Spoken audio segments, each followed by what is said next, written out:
'di ba nagbigay ng pahayag etong si Juan Ponce Enrile mga kababayan, etong si Chief Presidential Legal Counsel, Juan Ponce Enrile mga kababayan patungkol dun sa ginawa pong peace rally ng Iglesia ni Cristo. Dahil kung titingnan nyo mga kababayan, ang naging pahayag kasi dyan, wait lang, yan, ang naging pahayag kasi dyan mga kababayan ni Chief Presidential Legal Counsel, Juan Ponce Enrile, yung rule of law na dapat sundin mga kababayan at hindi dapat diktahan ng kahit na sino man. So basahin muna natin mga kababayan itong balita na ipinost ng People's Tonight patungkol po mga kababayan sa pag-question ni Enrile mga kababayan dito po sa isinagawang peace rally ng mga kababayan natin at mga kapatid natin dyan po sa Iglesia ni Cristo. Dahil nga naman, kung titingnan nyo kasi mga kababayan, yung peace rally po nila ay naging political na rally. Bakit mga kababayan? Dahil sa mga binitawang salita nitong si Rodante Marcoleta kung paano niya ipagtanggol etong si Digong mga kababayan at eto pong si Sara Duterte. So ngayon, pakinggan po natin, basahin po natin etong post ng People's Tonight. Sabi po kasi dito, pagbasura ng impeachment very detrimental. President mga kababayan. Sabi pa dito, kinwestiyon ni Chief Presidential Legal Counsel Juan Ponce Enrile nitong Miyerkules, Enero 15, ang umano'y pagsuporta ng Iglesia ni Cristo INC sa panawagan ni Pangulong Ferdinand R. Marcos Jr. na huwag ituloy ang impeachment ni Vice President Sara Duterte sa pamamagitan ng National Rally for Peace nitong Lunes, Enero 13. Sabi pa dito, ipinaliwanag ni Enrile na ang impeachment ay just a constitutional legal process para tanggalin ang mga opisyal mula sa kanilang opisina at hindi para ikulong ang mga ito. Sabi pa dito, sa ilalim ng 1987 Constitution, ang President, Vice President, mga miyembro ng Korte Suprema at Constitutional Commission, maging ang Ombudsman ay impeachable public officers. Nagbabala si Enrile na kung susundin ng mga Pilipino ang logic ng INC rally at hindi hahayaang mangyaring impeachment kay BP Sara, magkakaroon ng very detrimental president sa bansa. Bakit mga kababayan? Kasi pwedeng pamarisan yan. Pwedeng pamarisan yan na kapag ka may isang politiko na ipinapa-impeach, mag-rally lang si ganito, hindi na may impeach etong si politiko mga kababayan. Nakuha niyo yung pinupunto dito ni JPE mga kababayan? Pwede na palang mangyari yan na kapag ka yung isang politiko ay ipinapa-impeach, mag-rally lamang yung mga sekta na sumusuporta dito sa politikong to, hindi na may impeach etong si politiko at mababasura na yung impeachment mga kababayan laban po dito kay politiko. Kaya kung titingnan po natin, talagang napaka very detrimental president mga kababayan, yan pong gagawin nilang yan. Kung susundin natin yung logic mga kababayan na gustong mangyari ng Iglesia ni Cristo na kapayapaan na lang. Kapayapaan na lang at wag nang papanagutin etong si Sara Duterte, wag na siya ma-impeach. Kasi mga kababayan, sa totoo lang, kahit sabihin nung iba na hindi pagdepensa kay Sara Duterte yung ginawang rally, ang sinasabi ng kampo nitong si Sara Duterte pagprotekta daw. Dito kay Sara Duterte yung ginawang rally ng mga kapatid dati sa Iglesia ni Cristo. Pasintabi po mga kababayan. Pero yan po yung sinasabi nung kampo nitong si Digong, katulad ni na Roque. So ngayon, basahin pa natin. Sabi pa dito, eto pa daw, nagbabala si Enrile na kung susundin ng mga Pilipino ang logic ng INC rally at hindi hahayaang mangyaring impeachment kay BP Sara, magkakaroon ng very detrimental president sa bansa. Ayon sa INC, nakilala sa black voting tuwing eleksyon, hindi umano political gathering ang ginanap na rally. Pero mga kababayan, naging political gathering. Bakit?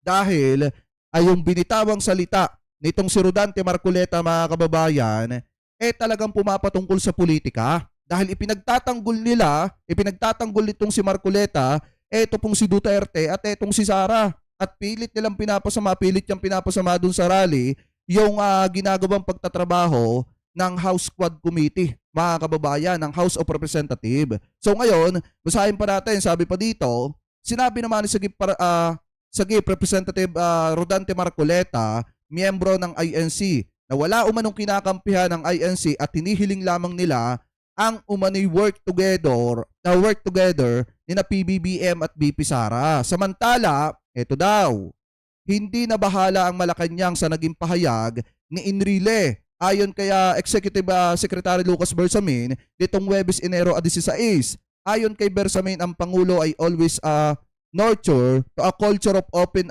ventilation of ideas sa mga miyembro ng gabinete. Ibig sabihin, hinahayaan ni PBBM na magsalita ang kahit na sino na miyembro ng gabinete ng kanilang mga idea at kanilang mga opinyon patungkol po sa mga nangyayaring issue dito sa ating bansa. At kung titingnan naman natin mga kababayan, talagang nasa rule of law na talagang kapag ka ang isang politiko, lalo na yung mga impeachable, nakagawa ng mga seryosong offense, mga kababayan, o pagkakasala laban po sa taong bayan at laban sa kaperahan ng mamamayang Pilipino at mga mabibigat na pagkakasala po nila at sila ay ipinapa-impeach, yan po ay dadaan mga kababayan sa due process.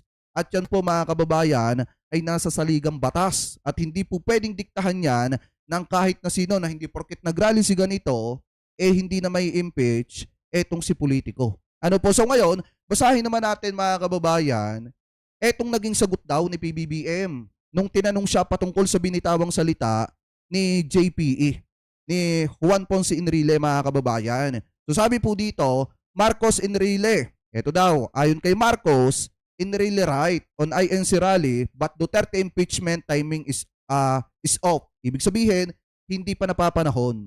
Ano po? So ngayon, eto basahin po natin. Ito yung source natin mga kababayan. Yan po yung source natin, inilipat ko na lang dito. Kasi may mga ads na nalabas.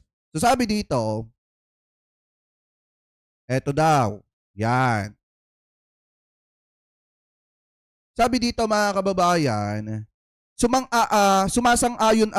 sumasang-ayon si Pangulong Ferdinand Marcos Jr. kay Chief Presidential Legal Counsel Juan Ponce Enrile na haharapin ang bansa sa isang very detrimental precedent kung hindi masusunod ang rule of law sa mga impeachment complaint laban kay Vice President Sara Duterte. Ngunit aniya na ang tiyempo ng hakbang ay napakahirap sa gitna ng gulo ng paghahanda para sa 2025 midterm election. Ibig sabihin mga kababayan, malaki pala ang tsansa na kung hindi mag-proceed ngayon, yung impeachment laban po dito kay Sara Duterte, pagkatapos ng eleksyon, pwede na ulit pag-usapan yan. Pwede na ulit matalakay yan mga kababayan at pwede nang mabigyan ng hustisya yung mga kababayan nating Pilipino na pinagkaitan ng pagkakataon na malaman kung saan nagasta yung pera ng taong bayan. So sabi pa dito mga kababayan, basahin pa natin. Kinwestiyon ni Chief Presidential Legal Counsel Juan Ponce Enrile ang logic implicit sa Enero at 13 na National Rally for Peace na inargunisa ng Iglesia ni Cristo INC na tutol sa mga hakbang para i-impeach etong si Duterte. Ang 100 taong gulang na dating Senate President na sikat na tinatawag na JPE ay nagsabi sa isang Facebook post noong Miyerkules na kasunod ng pangangatwiran ng maimpluwensyang sekta, ang mga Pilipino ay kailangang isakripisyo ang panuntunan ng batas ng hindi nangangailangan ng pananagutan para sa di umano'y mga maling gawain ng mga opisyal.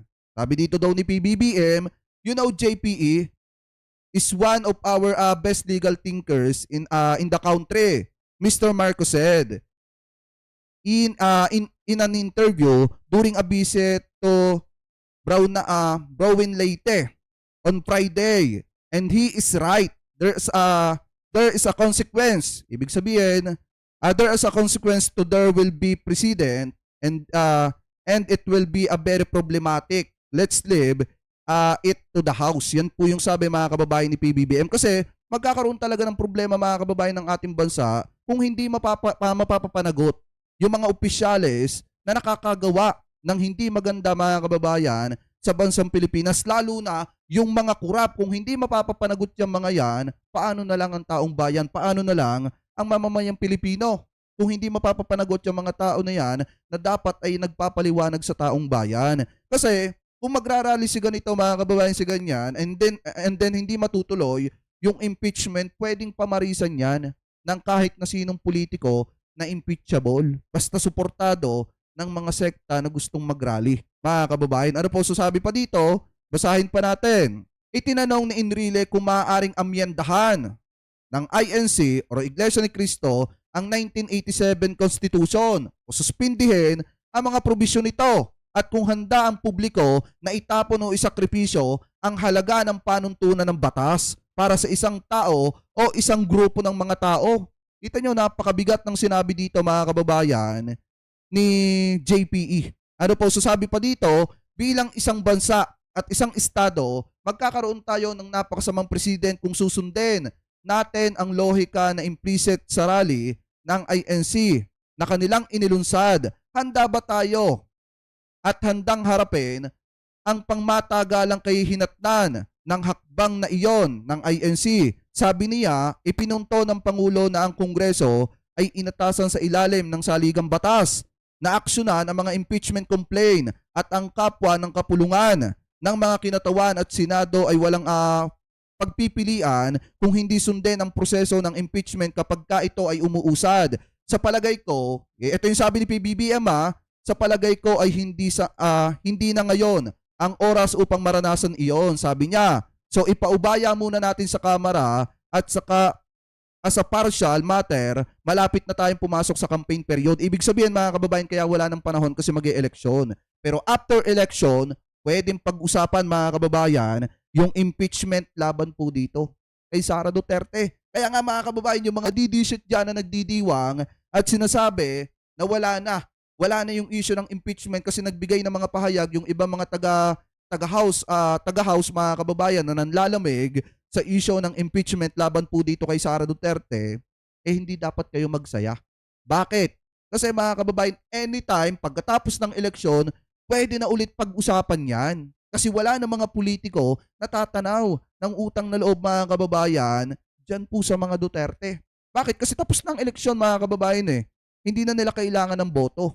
Saka na ulit sila mga kailangan ng boto ilang taon na ulit mga kababayan. Kaya ngayon, yung mga tao, yung mga kababayan natin Pilipino na sumusuporta dito sa impeachment laban po dito kay Sara Duterte, maging matalino kayo pagdating ng eleksyon. Ngayong Mayo na darating. Kasi yung mga iluluklok natin mga kababayan, siguraduhin natin na pro-Pilipino yan. Kasi pag hindi pro-Pilipino yan at pro-Sara Duterte yan, asahan nyo na mga kababayan na yung impeachment laban po dito kay Sara Duterte para mapapanagot po siya ay mauuwi sa wala. Ano po, so ngayon, sabi pa dito mga kababayan, wala na pong congressman or senators kasi nangangampanya na sila. Hindi tayo makakaabot ng quorum. So sa partial matter, napakahina ng timing. He said, ito daw yung sinabi ni PBBM, napakahina ng timing. Ibig sabihin, wala na sa timing yung impeachment laban po dito kay Sara Duterte. Pero hindi sinasabi ng presidente mga kababayan na huwag nang pag-usapan yung impeachment laban po dito kay Sara Duterte. Hindi rin sinasabi ni PBBM dito mga kababayan na mali yung naging pahayag nitong si JPE. Pagko sinusuportahan niya pa mga kababayan yung naging pahayag po nitong si JPE patungkol po sa isinagawang rally ng INC mga kababayan at patungkol po sa issue ng impeachment laban po dito kay Sara Duterte. Ibig sabihin mga kababayan, hindi talaga totally tinututulan ng presidente na ma-impeach etong si Sara Duterte. Kung hindi mga kababayan, sinasabi lang ni PBBM na hindi pa ito yung tamang panahon. Kasi nga, tapos sa oras. Ito nga yung sinasabi ko mga kababayan ng paulit-ulit dito. Ang presidente kasi mga kababayan, nagmamasid lang yan sa kung anong ikabubuti ng taong bayan at kung ano ang hinanain ng mamamayang Pilipino. Laging pinapakinggan ni PBBM ang hinanain ng mga kababayan nating Pilipino. Ang marami sa mga kababayan nating Pilipino, lalo na yung lumabas na survey, talagang nasa 41% ang sumusuporta na ma-impeach mga kababayan etong si Sara Duterte. Kailangan ba ibaliwala yon ng presidente? Syempre hindi. Mas pahalagahan pa rin niya mga kababayan ang hinanain ng marami sa mga kababayang Pilipino po natin na makakatulong para maging maunlad ang mamamayang Pilipino. Ano po? Anyway, sabi pa dito mga kababayan, basahin pa natin. Eto daw, ang INC na kilala sa block voting ay sumusuporta sa Marcos Duterte Unity Team na winalis ang 2022 presidential election.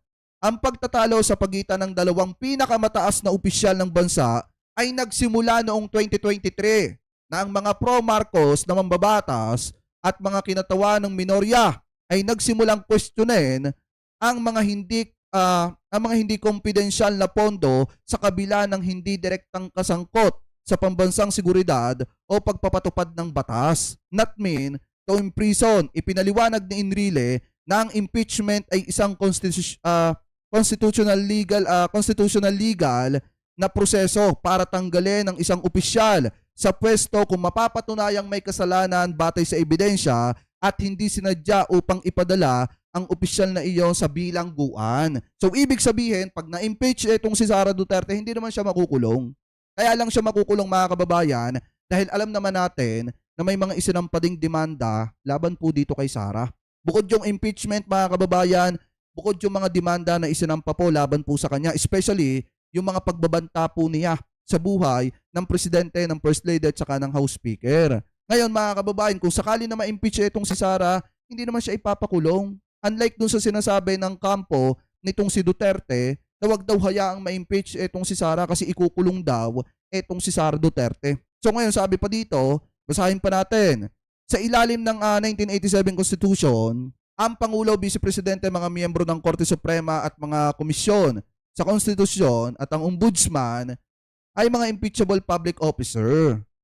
Inakusahan ng 3 impeachment complaints si Duterte ng culpable violation of the Constitution, betrayal of public trust, graft and corruption, bribery, panunuhol, at iba pang matataas na krimen. Yan po yung sabi dito, mga kababayan. Ayon sa mga reklamo, ginamit ni Duterte ang daan-daang milyong piso sa confidential na pondo ng Office of the Vice President at Department of Education harmful to country. Sinabi ni Enrile na ang pagsunod sa ipinapahiwatig na pangangatwira ng maimpluwensyang sekta ng relihiyon na hindi hayaan ng tamang proseso sa mga impeachment complaint laban kay Duterte para sa kapakanan ng kapayapaan at pagkakaisa ay makakasama sa bansa. Bakit makakasama sa bansa, mga kababayan, yan? Kasi anytime, pwedeng pamarisan yan, pwedeng tularan yan ng ibang mga politiko na impeachable.